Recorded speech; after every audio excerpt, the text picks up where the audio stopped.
अगर भारत को समझना है तो जितने भी हमारे ग्रंथ हैं उन सब को अगर पढ़ना चाहते हो तो संस्कृत का ज्ञान उसमें आवश्यक सही लगता है।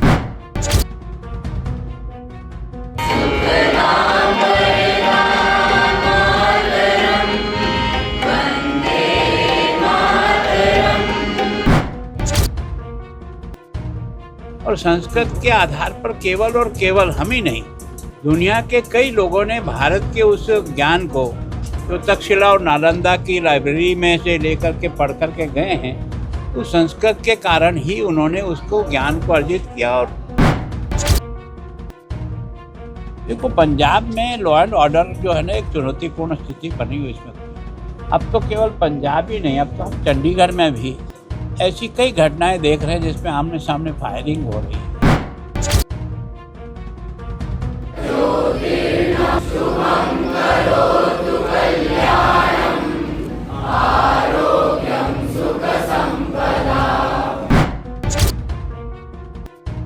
अब तक जो हमारा आंकड़ा है, लगभग 6000 परिवार ऐसे बने हैं जो संस्कृत में आपस में बात कर सकते हैं।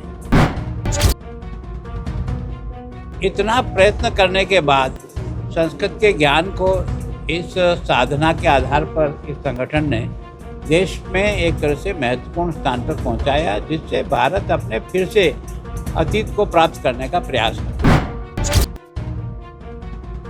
संस्कृत भारती 1981 से अब तक देश में काम कर रही है और मैं सोचता हूँ कि इन समर्पित कार्यकर्ताओं ने एक तरह से देश और दुनिया में संस्कृत को लोक भाषा बनाने का प्रयास किया है। और मैं सोचता हूँ कि इतने कार्यकर्ता इसमें लगे हुए हैं कि आज कम से कम भी 1 करोड़ लोगों को इन्होंने संस्कृत भाषा से जोड़ने का प्रयास किया है। और मैं सोचता हूँ संस्कृत तो भारत की आत्मा है। अगर भारत को समझना है तो जितने भी हमारे ग्रंथ हैं उन सब को अगर पढ़ना चाहते हो तो संस्कृत का ज्ञान उसमें आवश्यक सही लगता है।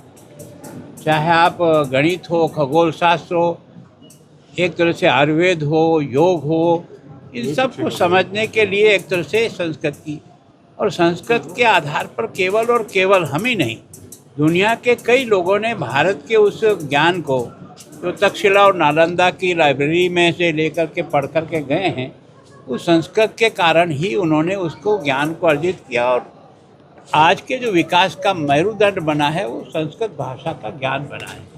तो संस्कृत भारती उत्तर भारत के ये जो प्रशिक्षण शिविर है, जिसमें 176 कार्यकर्ता भाग ले रहे हैं, ऐसे ही संपूर्ण देश के अलग अलग क्षेत्रों में इसी तरह से एक तरह से प्रशिक्षण शिविर भी लगते हैं और एक तरह से गांव-गांव जाकर के लोगों को संस्कृत भाषा, अब तक जो हमारा आंकड़ा है, लगभग 6000 परिवार ऐसे बने हैं जो संस्कृत में आपस में बात कर सकते हैं।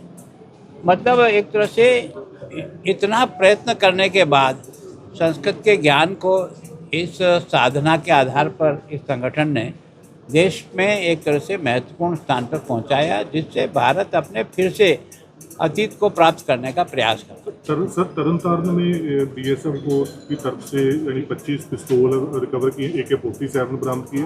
आप कैसे देखते हैं सर इस? देखो, मैं सोचता हूँ कि हमारे बॉर्डर पर बहुत लंबा बॉर्डर है, 553 किलोमीटर का बॉर्डर है और एक तरह से हम आमने सामने हैं और इसके कारण से पाकिस्तान जो है वो हमें युद्ध में हराना उसके लिए संभव नहीं है। तो इस तरीके के आधार पर देश को कमज़ोर करने का प्रयास करते हैं। बॉर्डर पर जो है ना, हमारी जो सेना है, BSF है, लोकल प्रशासन है, पुलिस है, स्थानीय जनता है, इन सब के सहयोग से हम उसको काबू करने का प्रयास कर रहे हैं। लेकिन आज हम ये नहीं कह सकते कि 100% हमने काबू कर दिया।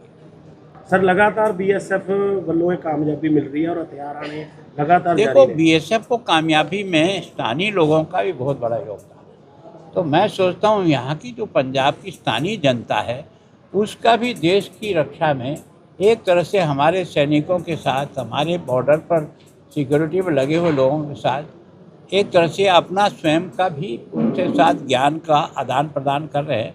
तो सफलता में उनका भी योगदान है, फौज का तो है ही है, सेना का है। और BSF को 65 के युद्ध के बाद देश की आवश्यकता को महसूस करके BSF को इस बॉर्डर की जो रोजाना की दिन पे दिन की जो निरीक्षण का काम है वो उनको दिया हो। सर पंजाब के हालातों को कैसे बात करें आप? देखो, पंजाब में लॉ एंड ऑर्डर जो है ना एक चुनौतीपूर्ण स्थिति बनी हुई इसमें।